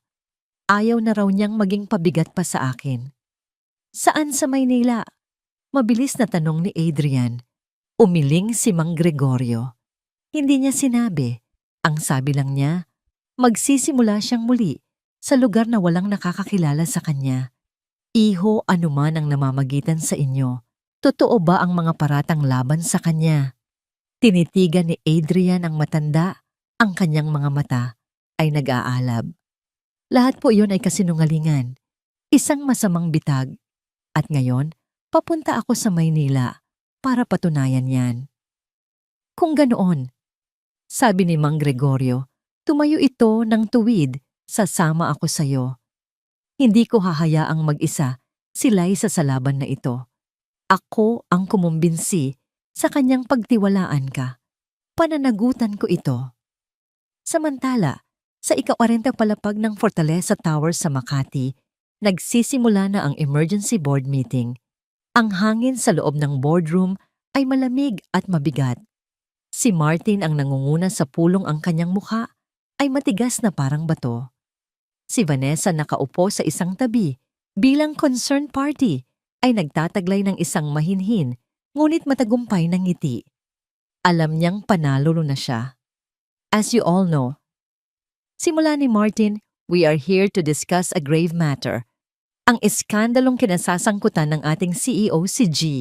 Adrian Fortaleza ay nagdulot ng malaking pinsala sa reputasyon ng ating kumpanya. Our stocks are projected to drop. Ang tiwala ng mga investor ay nawawala. Where is Adrian?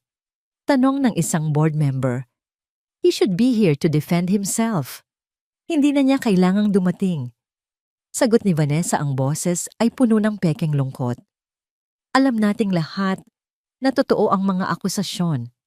Nahaharap tayo sa isang krisis at ang tanging solusyon ay ang kanyang agarang pagbibitiw.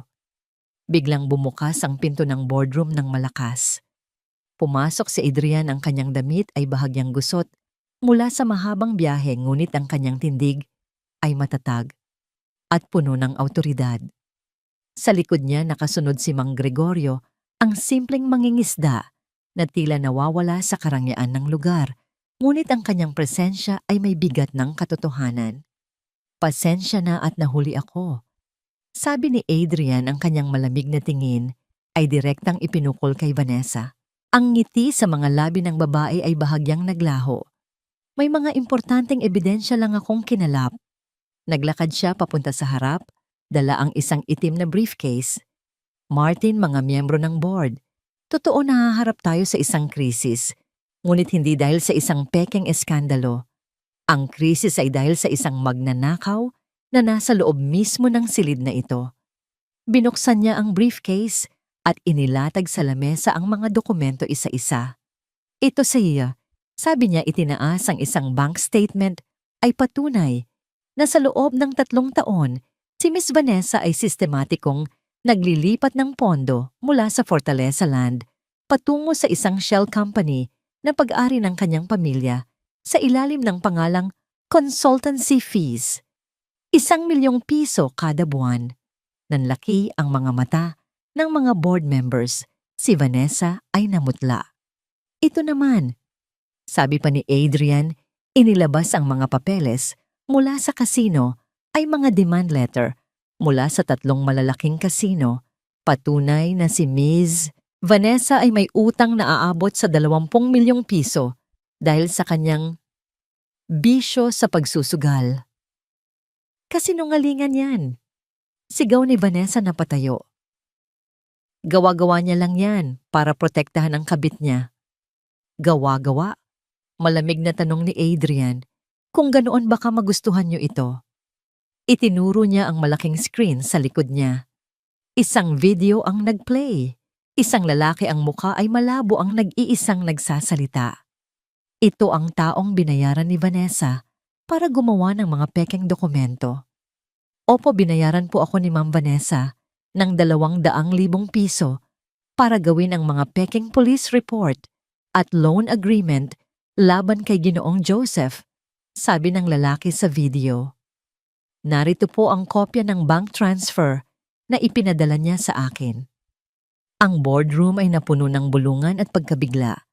Si Vanessa ay tila binuhusan ng malamig na tubig. Wala na siyang masabi. Ang buong kwento tungkol kay Liza at sa kanyang asawa.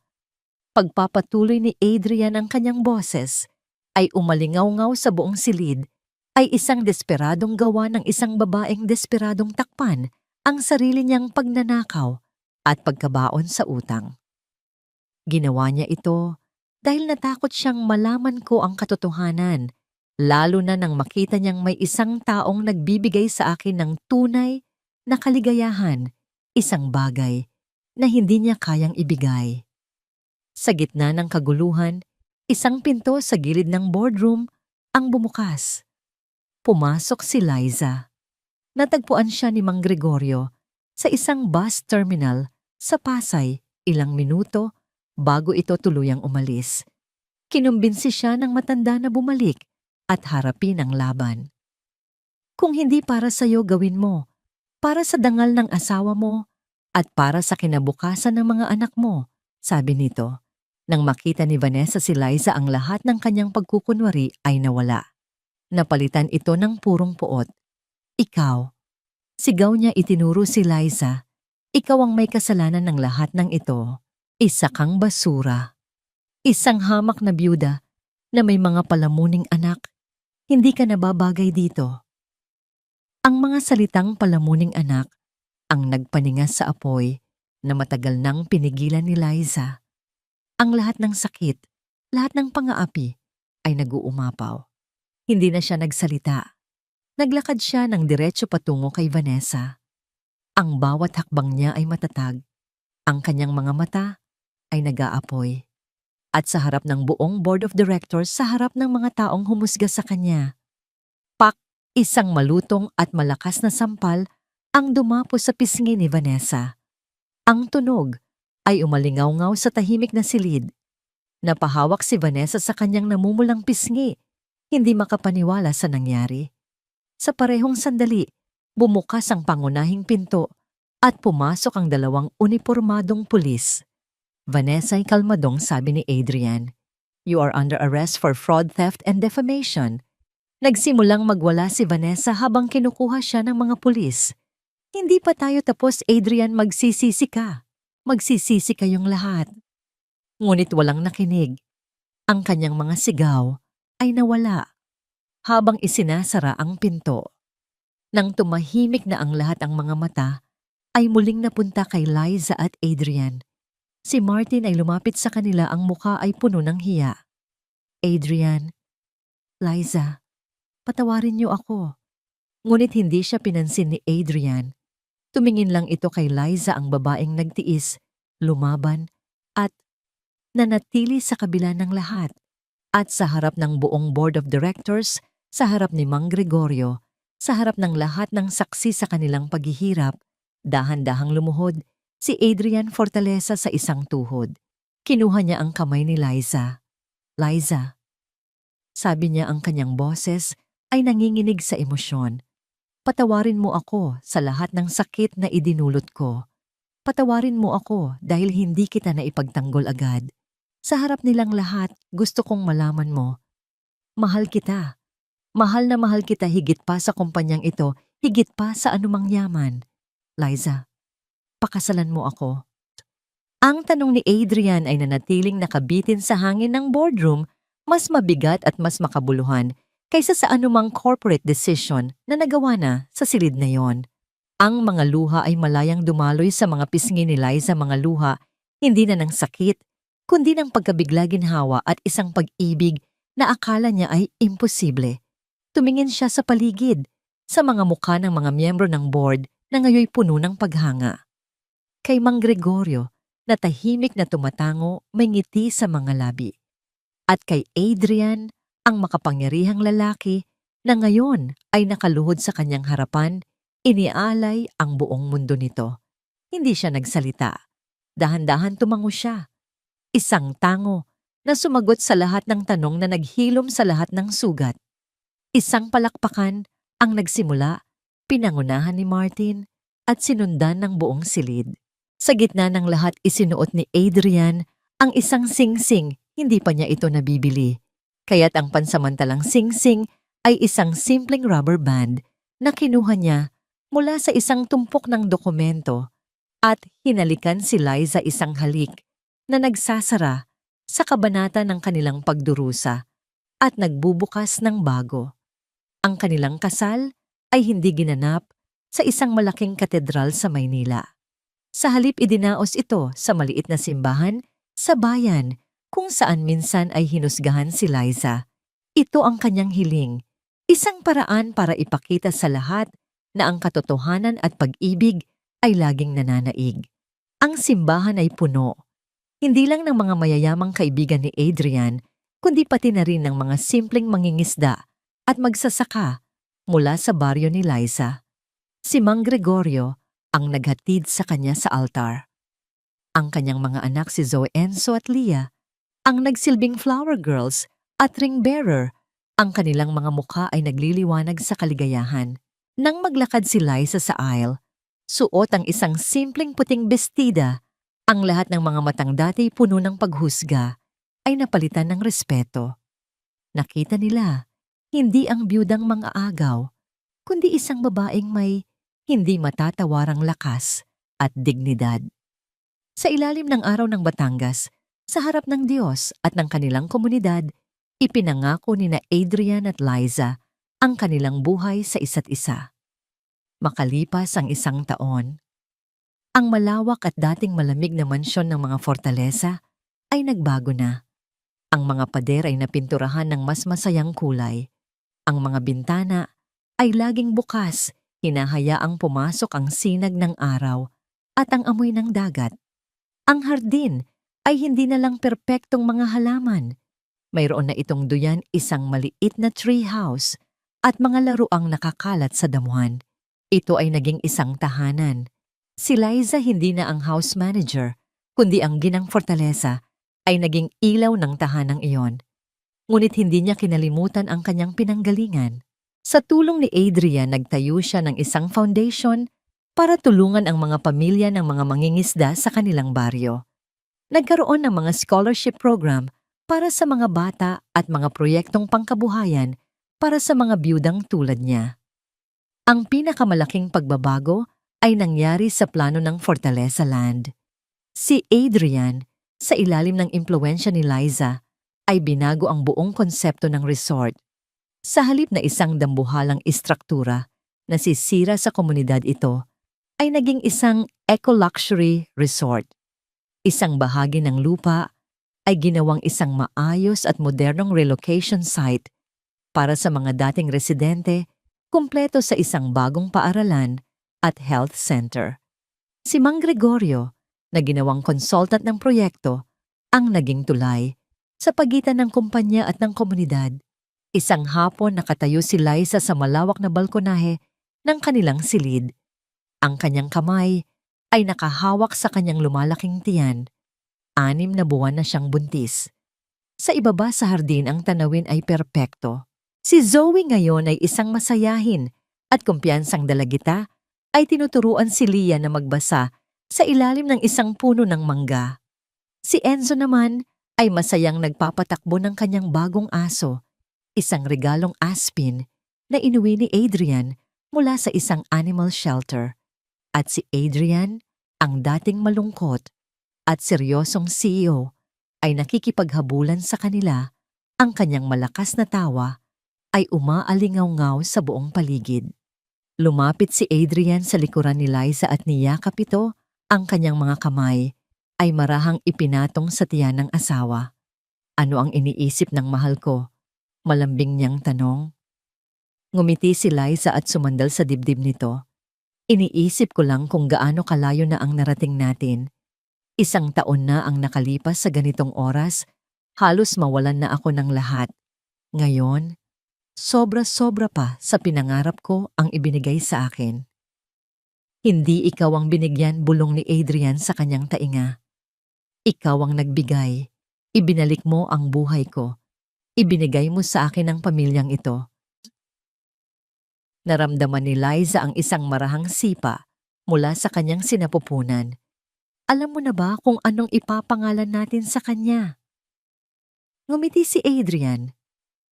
May naisip ako. Paano kung Joseph o kaya'y Josephina kung babae? Bilang pagbibigay pugay sa taong unang nagbigay sa'yo ng 3 pinakamagagandang regalo sa buhay mo. Tumingin si Liza sa kanyang asawa, ang kanyang mga mata ay muling napuno ng mga luha, ng purong pagmamahal at pasasalamat. Walang selos, walang pait. Tanging pag-unawa at pagtanggap. Hinalikan niya ito ng buong puso. Mahal kita, Adrian Fortaleza. At mahal na mahal kita, Liza. Sagot nito. Ikaw, kayong lahat, kayo ang tunay kong tahanan.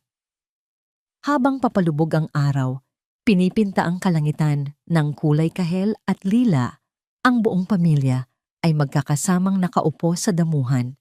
4 na anak, isang ina at isang ama, isang pamilyang binuo, hindi ng dugo, kundi ng pag-ibig na sinubok ng panahon, winasak ng kasinungalingan, ngunit muling itinayo ng katotohanan. Ang kanilang kwento ay hindi isang fairy tale. Ito ay isang testamento na ang tunay na tahanan ay hindi isang lugar na gawa sa bato at semento. Ang tunay na tahanan ay matatagpuan sa mga puso ng mga taong nagmamahal sa iyo, mga pusong hinding-hindi ka kailanman palalayasin. 6 na buwan. Matapos ang kanilang kasal, ang buhay sa mansyon ng mga Fortaleza ay tila isang perpektong larawan ng kaligayahan. Ang halakhak ng mga bata, ang nagsisilbing musika sa bawat sulok ng bahay, at ang pagmamahalan ni na Adrian at Liza ay tila isang matatag na pundasyon na hindi kayang gibain. Ngunit ang mga pundasyong hindi pa nasusubok ay marupok, at ang mga anino ng kahapon ay mahaba at matiyagang nag-aabang. Ang unang anino ay nagpakita sa anyo ng isang sobrang may lamang legal na dokumento. Nasa opisina si Adrian Abala sa pag-aaral ng mga blueprint para sa itatayong community school sa tabi ng resort nang pumasok ang kanyang sekretarya na may bahid ng pag-aalala sa mukha. Sir, may nagpadala po nito mula sa Del Rio Mining Corporation. Ang pangalang iyon ay nagpabalik kay Adrian sa isang nakaraang halos 10 taon na niyang kinalimutan. Si Marco Del Rio ang may-ari nito ay dati niyang kakumpetensya. Isang taong walang awa niyang dinurog sa isang corporate takeover. Ginamit niya ang lahat ng maruruming taktika, hostile buyout, pagpapakalat ng chismis sa media pag-agaw sa mga key employees hanggang sa mawala ang lahat kay Del Rio. Iyon ang dating Adrian. Tuso walang puso at nakatuon lang sa panalo. Binuksan niya ang sobre. Ito ay isang cease and desist order. Sinasabi roon na ang isang bahagi ng lupang pagtatayuan ng resort ay di umano'y nasa ilalim pa rin ng isang lumang ancestral claim ng pamilya Del Rio. Isang claim na alam ni Adrian ay basura at walang basihan, ngunit sapat na para magdulot ng abala at pagkaantala sa korte. Walang kwenta to, sabi ni Adrian sa sarili. Ngunit kinabukasan isang artikulo ang lumabas sa isang kilalang business newspaper. Fortaleza Lands Community Project tinayo sa lupang inagaw. Ang artikulo ay tuso. Hindi nito direktang inaakusahan si Adrian, ngunit nagtatanim ito ng duda. Binanggit nito ang agresibong pamamaraan ni Adrian sa pagnenegosyo noon at ipinipinta si Marco Del Rio bilang isang biktima na naghahanap lang ng hustisya. Ang atake ay nagsimula na. Hindi ito direkta sa kanya, kundi sa proyektong malapit sa puso ni Liza. Samantala, si Liza ay nahaharap sa sarili niyang laban.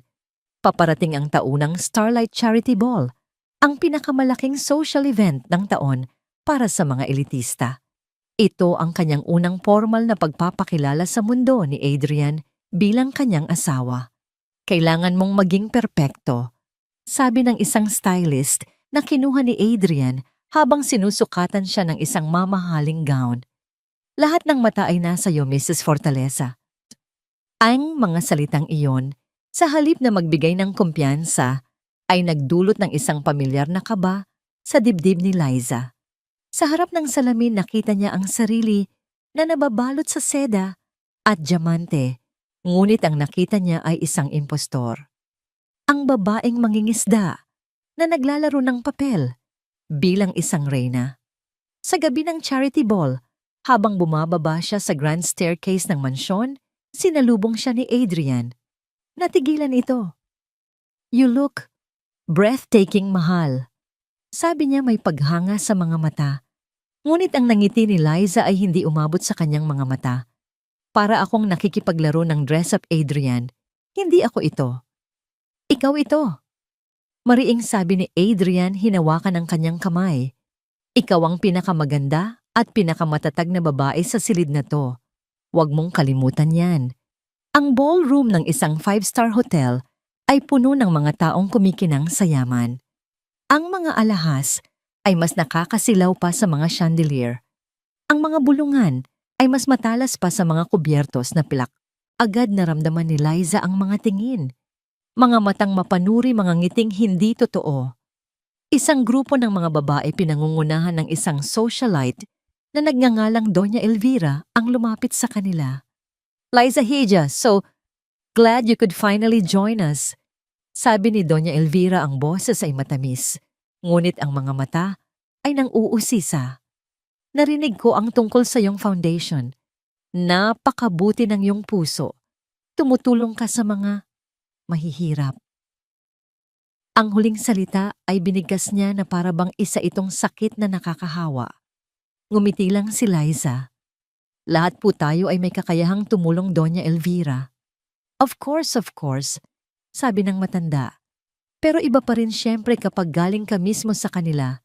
Di ba you understand their plight better? Ang insulto ay nakabalot sa pekeng papuri. Naramdaman ni Liza na namula ang kanyang pisngi. Ang kanyang lumang insecurities ay bumabalik. Hindi ka nababagay dito. Isa ka lang hamak na byuda. Isa kang impostor. Bago pa man siya makasagot, may humila sa braso ni Adrian. Si Martin at ilang miyembro ng board. Adrian, we need to talk. Del Rio is talking to the press. Sinasabi niyang pinagbabantaan mo raw siya. Naiwang mag-isa si Liza sa gitna ng mga lobo. Pinapalibutan siya ng mga peking ngiti at matatalim na bulungan. Ang kanyang kumpiyansa ay unti-unting nauubos nang hindi na niya kaya nagpaalam siya at nagtungo sa powder room. Tumingin siya sa salamin. Ang babaeng nakatingin pabalik ay mukhang pagod at natatakot. Pinikit niya ang kanyang mga mata at huminga ng malalim. Sa kanyang paglabas, isang hindi inaasahang tao ang kanyang nabunggo. Isang babaeng mas matanda, may bakas ng kalungkutan sa mukha, ngunit may tindig pa rin ng dating karangyaan. Si Consuelo, ang ina ni Vanessa. Ginang, Liza. Sabi ng matanda, ang boses ay nanginginig. Natigilan si Liza. Inaasahan niya ang galit ang panunumbat. Ngunit ang nakita niya sa mga mata ni Consuelo ay isang bagay na mas malala, desperasyon. Pasensya na sa abala. Pagpapatuloy ni Consuelo, humigpit ang hawak sa kanyang lumang handbag. Hindi dapat ako narito. Pinalabas na ako ng security. Pero kailangan kitang makausap. Pakiusap. Naawa si Liza. Tungkol po saan ito, Ginang Consuelo? Ang kumpanya namin. Babagsak na. Dahil sa ginawa ni Vanessa, lahat ng aming asset ay naka-freeze. Pero hindi yun ang problema ko. Sabi ng matanda, ang mga luha ay nagsimulang mamuo sa kanyang mga mata. Ang mga empleyado namin. Liza, 50 pamilya. Matatapat silang mga trabahador. Ilang henerasyon ang nagsisilbi sa amin. Ngayon, mawawalan sila ng trabaho. Wala silang matatanggap na separation pay. Mauuwi sila sa wala dahil sa kasalanan ng anak ko. Ang mga salita ni Consuelo ay tumama kay Liza na may bigat ng isang malaking bato. Dito sa gitna ng karangyaan at pekeng pag-aalala ng mga elitista sa ballroom, kaharap niya ang isang tunay at desperadong problema. Isang problemang sumasalamin sa kanyang sariling nakaraan. 50 pamilya, 50 Liza na maaaring mawalan ng tahanan at pag-asa. Alam kong wala akong karapatang humingi ng kahit ano sa'yo. Pagpapatuloy ni Consuelo, ang kanyang boses ay basag na. Ang anak ko ay nagdulot ng impyerno sa buhay mo. Pero hindi ko hinihiling ito para sa kanya o para sa akin. Hinihiling ko ito para sa mga inosenteng tao na madadamay. Ikaw, naiintindihan mo sila.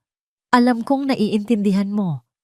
Inabot ni Consuelo ang isang manipis na folder kay Liza. Ito ang listahan nila, ang kanilang mga pangalan, ang kanilang mga pamilya. Iyan lang. Salamat sa iyong oras.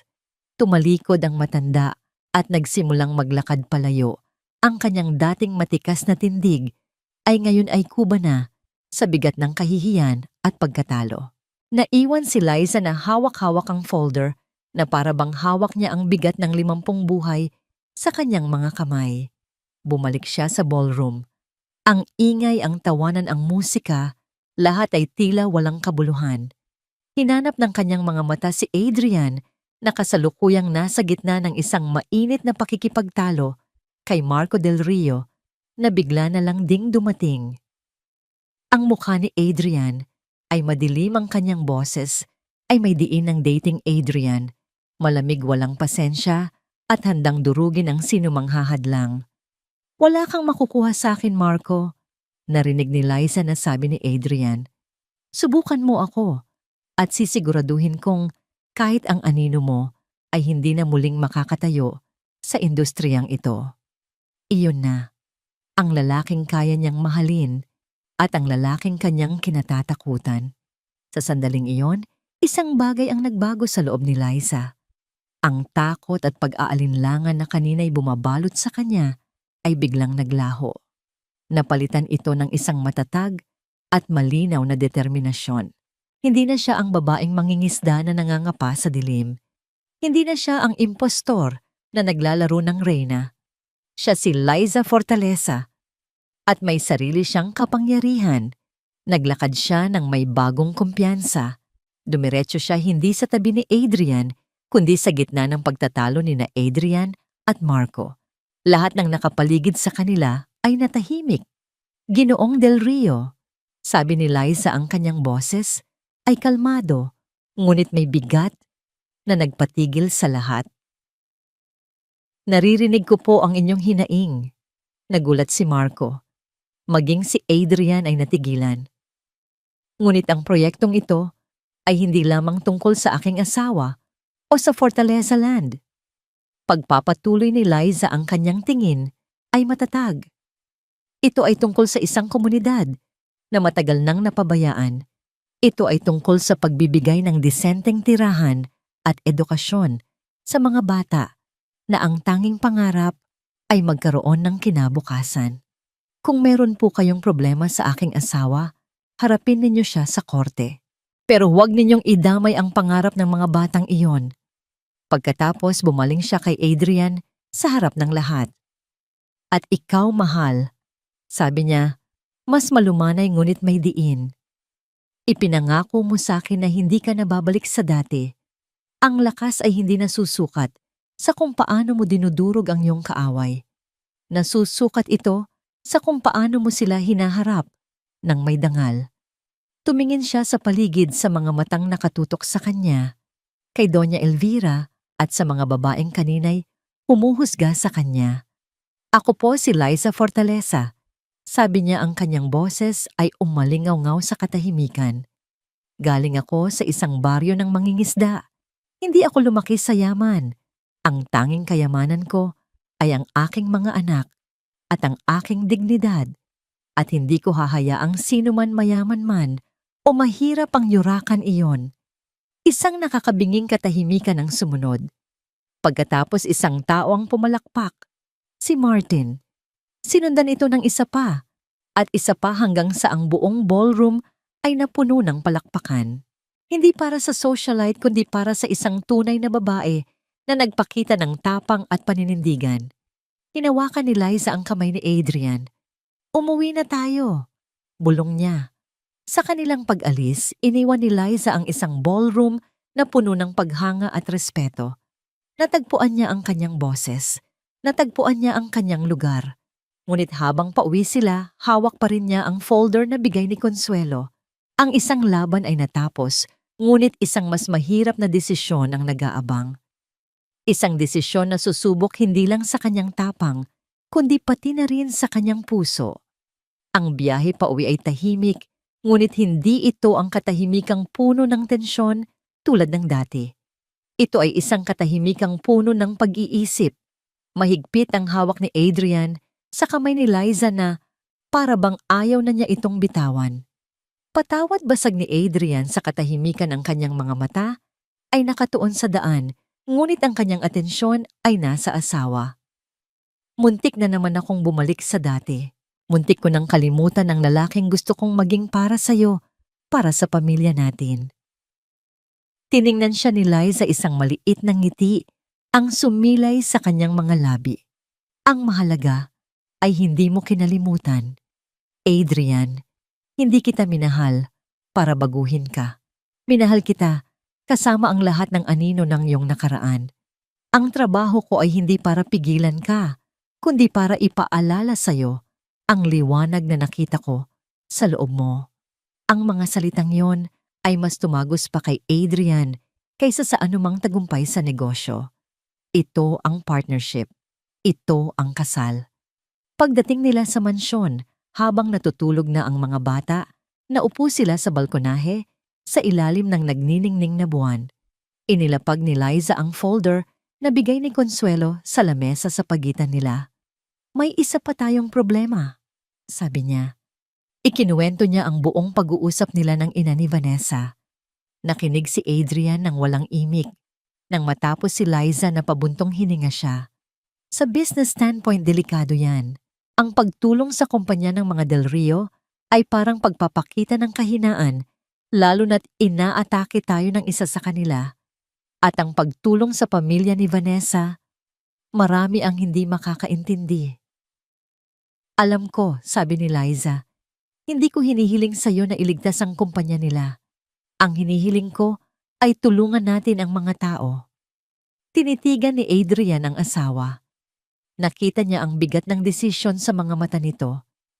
Ito ang babaeng handang makipag-away sa palengke para sa kanyang dangal, ngunit siya ring babaeng may pusong kayang magpatawad at magmalasakit kahit sa pamilya ng kanyang kaaway.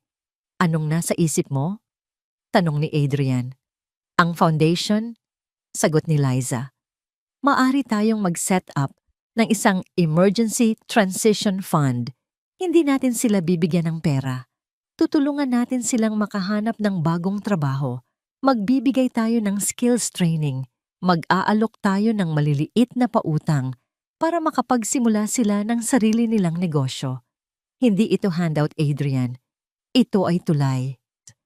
Isang solusyong hindi lang nagpapakita ng awa kundi ng talino at dignidad. Napangiti si Adrian. Mrs. Fortaleza, you continue to amaze me. Kinabukasan gumawa sila ng dalawang mahalagang hakbang. Una, sa halip na gumanti kay Marco Del Rio, inutusan ni Adrian ang kanyang mga abogado na mag-alok ng isang settlement, isang masusing investigasyon ng isang neutral na third party para patunayan kung may basihan ang ancestral claim. Kung wala, kailangang mag-issue ni Del Rio ng isang pampublikong paghingi ng tawad. Kung mayroon, handa ang Fortaleza Land na bilhin ito sa tamang presyo. Isang hakbang na nagpapakita ng lakas hindi sa pamamagitan ng pananakot kundi sa pamamagitan ng pagiging makatarungan. Ikalawa, inihayag ng foundation ni Liza ang pagbubukas ng Bayanihan Transition Fund na nakalaan para sa mga manggagawang maaapektuhan ng pagbagsak ng Del Rio Mining at iba pang kumpanya. Walang binanggit na pangalan, tanging ang intensyong tumulong. Ang mga hakbang na ito ay nagpadala ng isang malakas na mensahe sa mundo ng negosyo at sa kanilang komunidad. Ang mga Fortaleza ay hindi lang makapangyarihan, sila ay marangal. Makalipas ang ilang linggo, isang umaga, habang nag-aalmusal ang pamilya, sa hardin isang lumang kotse ang huminto sa tapat ng kanilang tarangkahan. Bumaba si Consuelo.